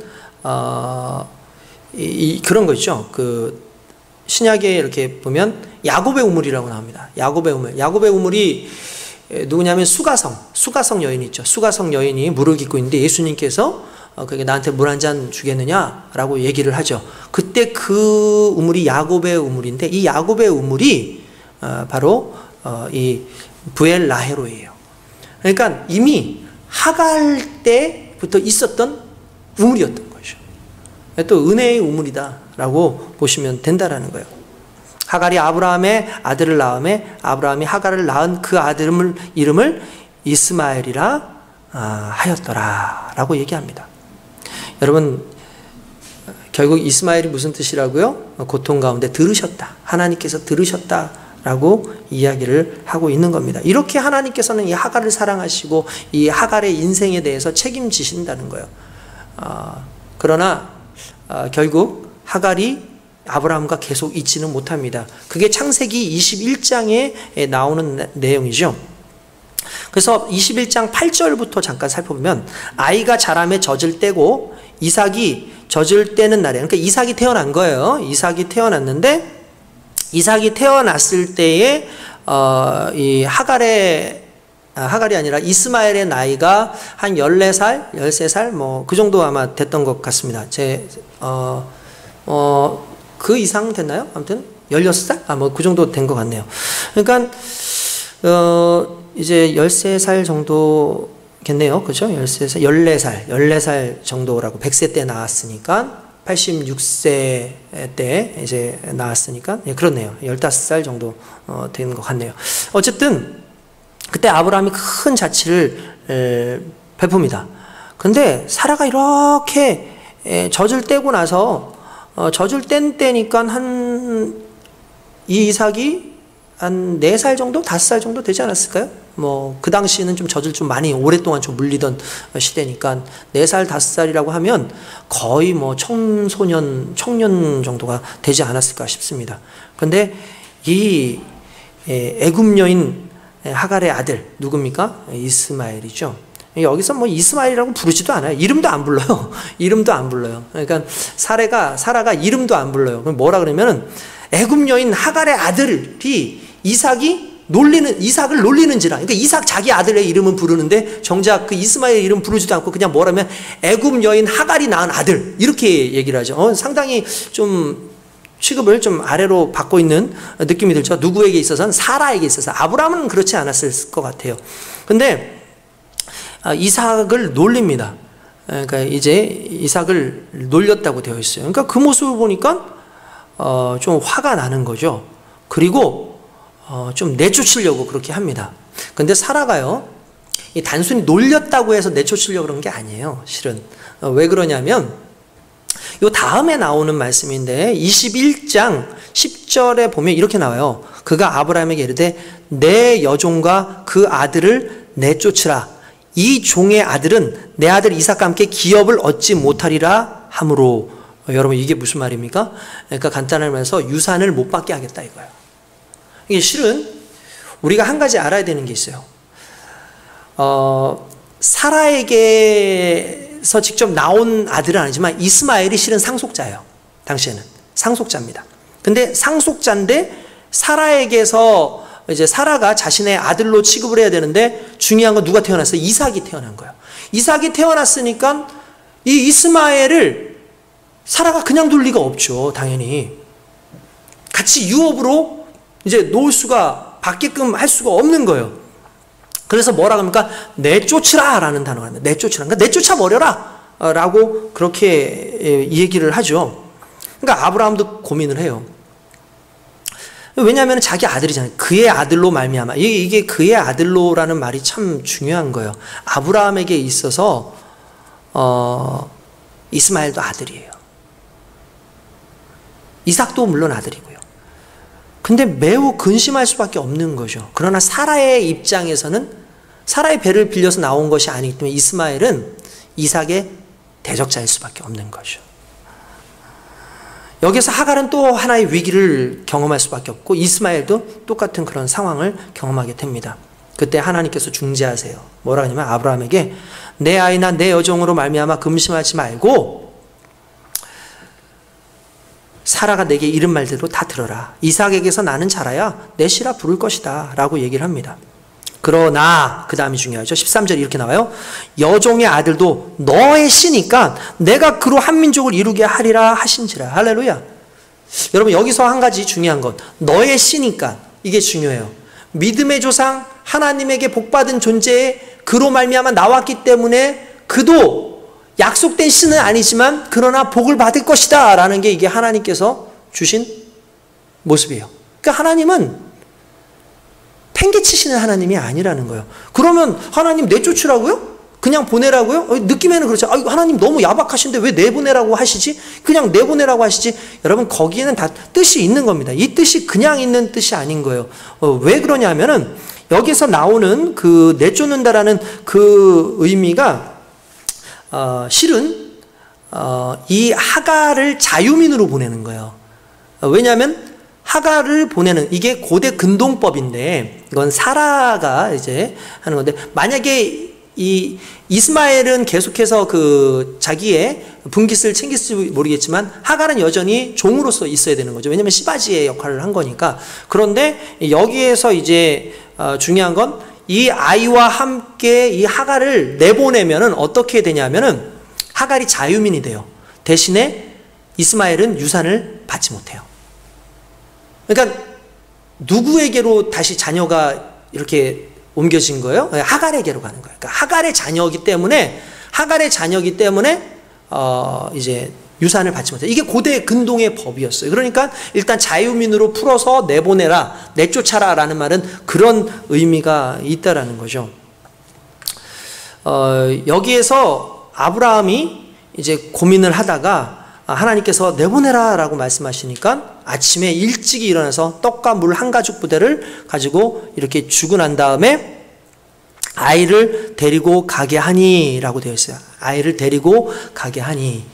여기서 가게 하다라는 말과 내쫓다라는 말에 차이가 있습니다. 왜냐하면 이게요, 하갈을 이 사라가 내쫓아라라고 할 때 그 내쫓아라는 말은 이제 히브리어로 가라쉬라고 합니다. 그게 무슨 말이냐면 쫓아내다라는 뜻이에요. 쫓아낸다라는 뜻입니다. 쫓아낸다. 그런데 여기서 11절에 이렇게 보면은 14절에 데리고 가게 하니 라고 했을 때 가게 하니, 이때 가게 하다라는 그 말은요 샬라크라는 말을 쓰는데, 샬라크 히브리어로 이 뜻은 내보내다. 요건 좀 다른 말로 하면 보냄을 받다라는 뜻이에요. 무슨 말이냐면 파송하는 거예요. 파송적 개념인 거예요. 그러니까 사라는 내보내버려, 쫓아버려 라고 얘기했지만 하나님의 말씀을 듣고 아브라함의 믿음이 생긴 거예요. 내가 내보내도 죽지 않겠구나, 하나님께서 책임지시겠구나 라는 그 믿음이 있었던 거죠. 그러니까 아브라함이 매몰찬 게 아니에요. 왜냐하면 하나님께서 그를 새로 민족으로 만드시겠다고 했으니까. 만약에 이삭과 계속 놔두면 어떻게 되겠습니까? 서로 싸우겠죠. 기업을 얻지 못할 거예요. 항상 이삭에게 눌릴 수밖에 없는 존재일 거예요. 그러니까 하나님께서 이루고자 하시는 그 뜻을 믿고 그냥 파송을 하는 거죠. 이게 아브라함의 실은 믿음이었어요. 그리고 하갈을 내보냅니다. 하갈은 파송된 거예요. 누구를 믿고? 하나님을 믿고 파송되는 거죠. 그래서 브엘세바 광야로 이제 방황을 합니다. 방황을 하는데 물이 떨어져 버렸어요. 물이 떨어지니까 이 광야 속에서 어디서 물을 얻습니까? 너무나 힘들고 괴롭고 하는 그 과정 속에서 이 아이가 죽어가는 거예요. 그러니까 아마 그 이스마엘이 먼저 아마 탈진을 했던 것 같습니다. 그러니까 이제 관목 덤불이라고 해서 그 당시에는 이제 이렇게 덤불 같은 건데 이렇게 막 굴러다니는 그런 덤불들이 있어요. 그러니까 그런 데에다가 이렇게 아이를 잠깐 좀 내려놨어요. 그리고 나서 잠깐 이렇게 나오죠. 아예 차마 죽어가는 모습을 볼 수가 없었던 거예요. 그리고 어느 정도 떨어져 이제 화살 한바탕을 쏠 수 있는 그런 거리 정도를 떨어서 울면서 하나님께 아마 부르짖었겠죠. 하나님, 이게 어떻게 된 겁니까? 저를 살피시는 하나님 아니십니까? 하나님, 저를 도와주세요. 하나님, 이 아이의 죽어가는 모습을 하나님 보세요. 이 어미의 그 가슴 아픈 이 소리를 하나님께서 듣지 않으셨겠습니까? 하나님께서 들으셨죠. 17절에 보니까 그렇게 나옵니다. 하나님이 그 어린아이의 소리를 들으심으로 하나님의 사자가 하늘에서부터 하갈을 불러 이르시되, 하갈아, 무슨 일이냐? 두려워하지 말라. 하나님이 저기 있는 아이의 소리를 들으셨나니. 여러분, 이걸 아십시오. 이스마엘의 이름 뜻이 뭡니까? 하나님께서 들으신다예요. 그의 죽어가는 아주 세미한 그 신음소리까지도 들으시고 계시는 하나님. 그 하나님이 만나주시는 거죠. 이런 아이를 일으켜 내 손으로 붙들라. 그가 큰 민족을 이루게 하리라 하시니라. 무슨 말입니까? 하나님께서 약속은 변개치 않고 결국 그 약속을 이루는 이제 방향 속에서 하나님께서 새로운 틀을 만들어 주셨다는 거예요. 쫓겨났어요. 처음에는 어땠습니까? 자기가 도망쳐 나왔죠. 그러나 하나님께서 약속을 주셨어요. 약속을 준 사람의 특징이 뭔지 아십니까? 그땐 도망치지 않아요. 오히려 하나님께서 파송하실 때 그 믿음을 가지고 달려가고 하나님을 붙잡죠. 하갈이 하나님을 붙잡았어요. 하나님, 나 이 약속 나한테 하셨잖아요. 이 아들 살려주신다고 하셨잖아요. 그때 하나님께서 뭐라고 하죠? 나 들었어. 맞아. 네 아들의 이름 하나님이 듣는다는 뜻 아니니? 내가 그 이름처럼 내가 그 신음을 듣고 너의 그 기도를 들었다. 걱정하지 마. 일어나. 내가 너를 살릴게 라고 말씀하셨다라는 거죠. 그리고 나서 일어나게 했더니 눈을 떠보니 샘물이 바로 앞에 있더라는 거예요.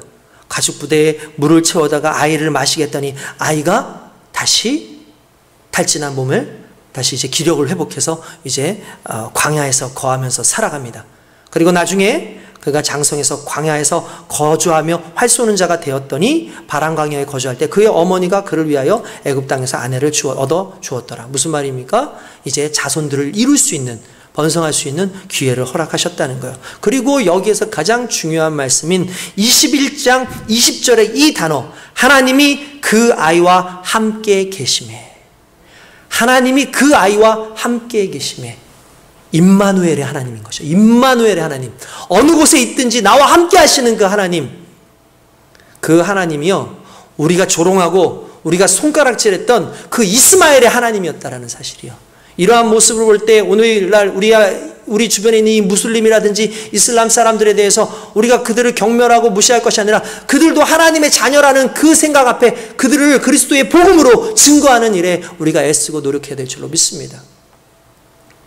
오늘 이 말씀 속에서 결국 결론은 이것 아니겠습니까? 하나님께서는 우리를 사랑하신다.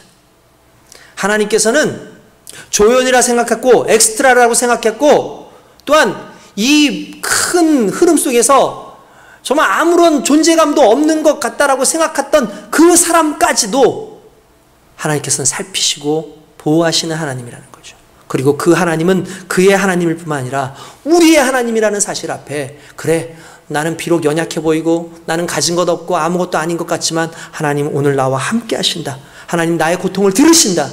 하나님 내 인생 가운데 주인이 되어주신다 라는 그 믿음을 가지고 살아가는 자라면 오늘 우리의 입장이 아니라, 우리의 시점이 아니라 큰 하나님의 그 입장과 그 시점에서 우린 반드시 승리하며 살아가는 거룩한 인생을 살게 될 줄로 믿습니다. 오늘 저와 여러분들이 그 하나님을 바라보며 하나님을 기대하며 그 하나님을 내가 이름하며, 하나님은 나의 하나님이십니다. 내 영원한 하나님이십니다. 나의 구주십니다. 하나님은 나의 인생입니다. 나의 승리입니다. 라고 그렇게 이름 붙여가며 담대하게 살아가는 하나님의 백성이 될 줄로 믿습니다. 우리 이 말씀 생각하면서 주여, 나의 생각을 바꿉니다. 나의 모든 상황을 바꿉니다. 내게 머물러 있던 그런 관점이 아니라 하나님이 내게 섭리하실 하나님의 그 계획하심을 믿고 하나님 오늘 만나기 원합니다. 오늘 우리와 함께하여 주시옵소서. 이 시간에 우리 주님 한번 부르고 같이 기도하겠습니다. 주여! 아버지 하나님 감사합니다. 하나님 은혜로 채우시고 하나님 은혜 속에 거하게 하신 줄 믿습니다. 오늘 주님의 말씀과 아버지 권능 안에 서 있는 우리 모두가 아버지 하나님 안에서, 아버지 하나님 정말 주인 되신 하나님 하나님 앞에서 모두가 다 주인공인 줄 믿습니다. 아버지 하나님 한 영혼도 그냥 두시지 않는 하나님, 한 영혼도 그냥 매몰차게 버리시지 않는 하나님, 그 하나님 앞에서 경외하며 달려가는 우리 모두에게 하나님 은혜 주시고 복을 내려 주시옵소서. 소망으로 온전히 살아가는 하나님의 일꾼들 되어지도록 주님 역사하여 주시옵소서. 오 아버지 하나님 감사합니다. 하나님 주님 감사합니다. 하나님 함께 하소서. 주여 은혜로 채워주시옵소서. 오 성령님 감사합니다. 오 아버지 하나님 힘을 주시고 하나님 안에서 아버지 하나님 온전케 하신 하나님 아버지를 사랑하는 모두가 되어주시고 인도하여 주시옵소서. 주님 감사합니다. 감사합니다. 오 성령이여 함께하여 주시옵소서. 주님 믿음 안에 아버지 온전히 살아가는 우리 모두가 되어주시도록 인도하여 주시고 함께하여 주시옵소서. 감사하며 예수님의 이름으로 간절히 기도드리옵나이다. 아멘. 아버지 하나님, 성경에 나오는 수많은 이들이 하나님의 은혜 가운데 서 있습니다. 성경에 나오는 모든 이들이 하나님의 계획하신 섭리 가운데 있습니다. 우린 다윗만, 우린 아브라함만, 우린 바울만, 우린 베드로만 주인공이고 그들만 성경 안에서 위대한 위인인 것처럼 하나님께서 복 주시는 이들인 것처럼 그렇게 생각하지만, 그러나 하나님은 지극히 연약한 한 사람 한 사람도 붙잡으시는 좋으신 하나님인 걸 우리가 오늘 발견하고 믿습니다. 주여 마찬가지로 이 땅을 살아가는 우리 모두에게 하나님 함께 하시고 은혜 주시고 우리의 심령 깊은 곳에 하나님의 섭리와 계획하심을 주님 우리가 늘 경험하며 살 수 있도록 인도하여 주시옵소서. 오늘 사랑하는 귀한 백성들에게 하나님 은혜 주시고, 특별히 지금 어려움 가운데 처해 있어서 낭망하고 자존감이 많이 떨어져 있는 모든 성도들에게 오늘 이 시간 회복의 귀한 역사를 허락하여 주시고 엘로이 우리를 살피시는 그 하나님을 경험할 수 있도록 인도하여 주시옵소서. 감사합니다. 하나님 감사합니다. 함께 하소서. 예수님의 이름으로 기도드리옵나이다. 아멘. 할렐루야. 이 시간은 우리 하나님 앞에 예물 드리는 시간입니다. 우리 은혜로다 찬양하면서 예물 하나님 앞에 함께 드리도록 하겠습니다.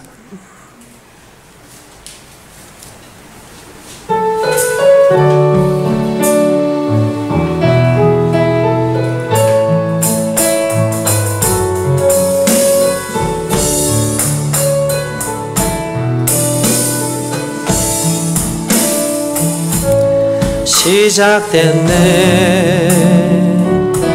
우리 주님의 능력이 나의 삶을 다스리고 새롭게 하네.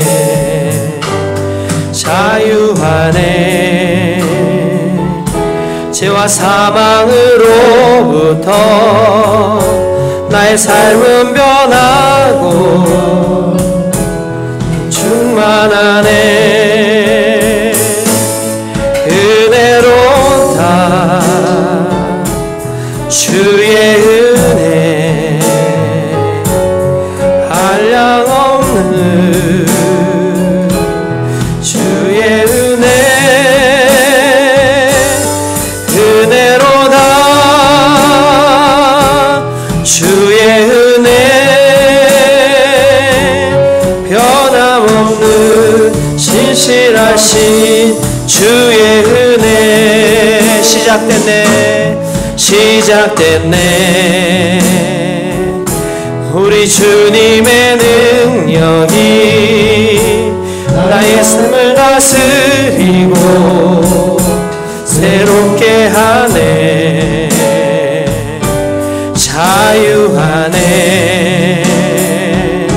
죄와 사망으로부터 나의 삶은 변하구나. 충만하네.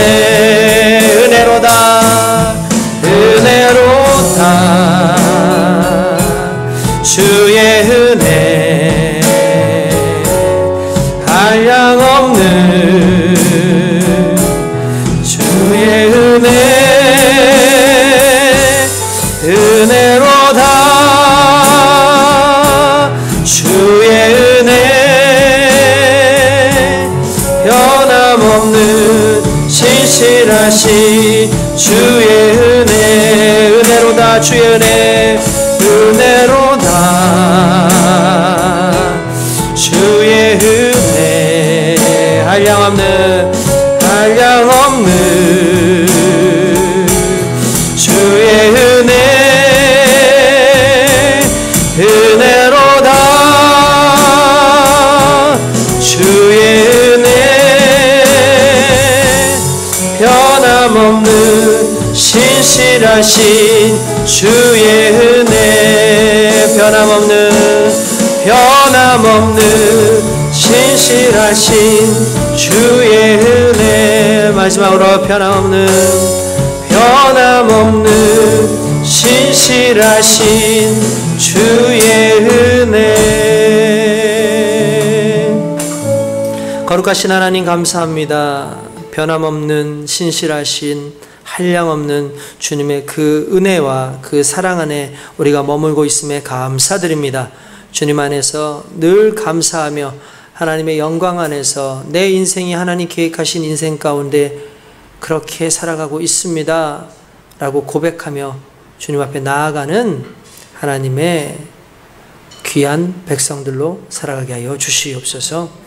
특별히 하나님 앞에 예물 드렸습니다. 이 예물 기뻐 받아 주시옵소서. 아버지, 어렵고 힘든 이런 상황 속에서도 아버지 하나님 앞에 정말 온전히 드리고 있는 우리 사랑하는 귀한 성도들의 그 손길들 위에 하나님께서 복의 복을 더하여 주시옵소서. 어떤 이들은 11조로, 어떤 이들은 감사헌금으로, 또한 아버지 어떤 이들은 선교헌금으로, 또 다양한 목적헌금으로 주님 앞에 드립니다. 주여 기뻐 받으시고 이 예물 쓰이는 곳에 하나님 영광 드러나도록 인도하여 주시옵소서. 아버지 하나님, 오늘 이 시간에 또한 아버지 하나님께서 정말 사랑하시는 성도들 한 사람 한 사람 위해서 중보하길 원합니다. 주여, 문제가 있어 가슴에 손 얹고 기도합니다. 어떠한 문제들 해결되게 하시고, 이 문제로 인하여 고통당하기보다는 이 문제 속에서 이미 계획하시고 섭리 가운데 이루시는 그 하나님의 뜻을 믿어 아버지 반드시 하나님 안에서 내 인생의 가장 선한 것으로 하나님 채우신다라는 믿음으로 주님 살아가는 우리 모두가 되게 하여 주시옵소서. 반드시 문제는 해결되어지고 하나님 만나게 될 줄 믿습니다. 그리스도 예수 안에서 우리의 삶이 온전해질 줄 믿습니다. 주님 함께하여 주시옵소서. 또한 아버지 하나님, 이 시간에 아버지 아픈 부위에 손을 얹고 기도합니다. 치료의 강선을 바라여 주시옵소서. 아버지 머리에서 발끝까지 주님께서 치료하시고 만져주셔서 아버지 하나님, 이 고통의 이 삶에서 아버지 하나님 우리로 하여금 벗어나게 하시고 하나님의 영광 속에 찬양하도록 인도하시옵소서. 우리가 아버지 하나님 우리의 삶을 간증하게 하시고 우리로 하여금 낫게 하시며 우리로 하여금 온전케 하실 때는 하나님의 일꾼으로서의 삶을 온전히 살라는 하나님의 뜻인 줄 믿습니다. 그 뜻을 아버지 하나님 우리에게 관철시켜 주셔서 아버지 하나님 우리가 그렇게 살아갈 수 있도록 아버지 하나님 우리에게 오늘 치료의 강선을 바라여 주시옵소서. 아버지 하나님, 정말 암병에서부터 주님 가벼운 감기에 이르기까지 다 치료함 받기를 원합니다. 주님 손대시고 성령님 함께 하시며 기름 부으실 때에 주님 치료의 귀한 역사 일어날 줄이 될 줄로 믿사오니 주님 함께하여 주시옵소서. 나사렛 예수 이름으로 면하노니 모든 질병은 묶음놓고 물러갈지어다. 아버지 하나님의 은혜 가운데 성령의 기름이여 우리 가운데 부어 주시옵소서. 그래서 귀하게 치료함 받게 하시고 모든 정신적인 질병도 다 낫게 하여 주시고 우울증도 사라지게 하시고 불면증도 사라지게 하시고 세상 가운데 주님 초라하게 느껴지는 나의 가슴이 이제 우리의 자존감도 새롭게 살아나서 하나님 앞에서 담대하게 살아갈 수 있도록 인도하여 주시옵소서. 또한 아버지 하나님이여 지혜와 지식의 영이신 성령께서 우리를 만져주시길 원하여 이렇게 머리에 손을 얹고 기도합니다. 주님 함께 하소서. 은혜 주소서. 우리의 눈을 밝히 보여주시고 하나님 계획하신 그 길 가운데 걸어가는 우리 모두가 되어지도록 인도하여 주시옵소서. 주님 정말 부족하고 연약하지만 주님 주신 지혜로 말미암아 강하게 될 줄로 믿습니다. 우리와 함께 하소서. 주여, 어려운 상황 속에서도 주님 무엇을 원하시는지 늘 깨달아 살아가는 우리가 될 수 있도록 인도하여 주시옵소서. 감사하고 예수님의 이름으로 기도드리옵나이다. 아멘.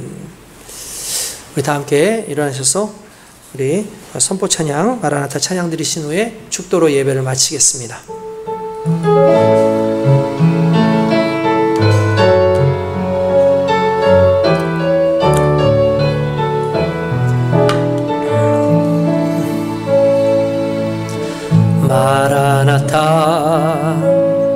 주 예수여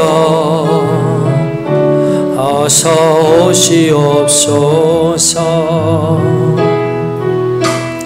땅의 모든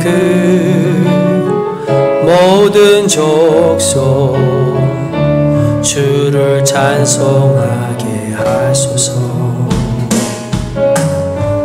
마라나타 주 예수여 어서 오시옵소서. 모든 열방이 주께 돌아와 춤추며 경배하게 하소서. 우리 주님 다시 오시기를 만들자. 십자가를 들고 땅끝까지 우린 가리라. 우리 주님 하늘 영광 온 땅 덮을 때 우리 땅끝에서 주를 맞으리. 마라나타 마라나타. 아멘. 주 예수여 오시옵소서. 마라나타 마라나타. 아멘. 주 예수여 오시옵소서. 아멘. 주 예수여 오시옵소서.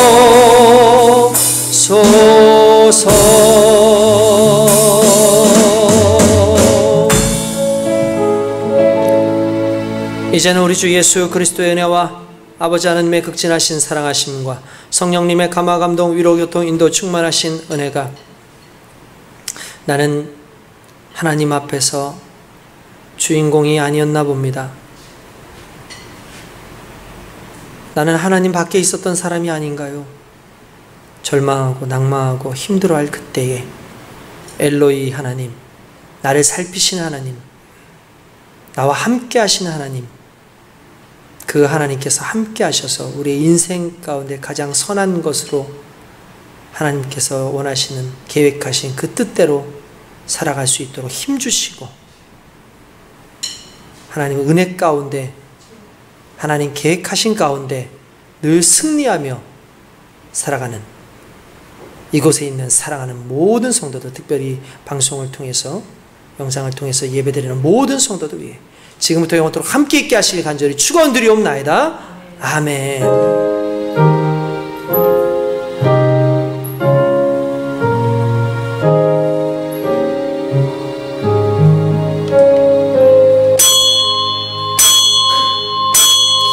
이것으로 예배 모든 수업을 마칩니다. 우리 하나님께 감사와 영광의 박수 돌립니다. 할렐루야. 우리 옆에 있는 분들하고 이렇게 얘기합시다. 하나님은 지금도 우리를 살피십니다. 시작. 하나님은 지금도 우리를 살피십니다. 할렐루야. 한 주간도 승리하시기 바랍니다.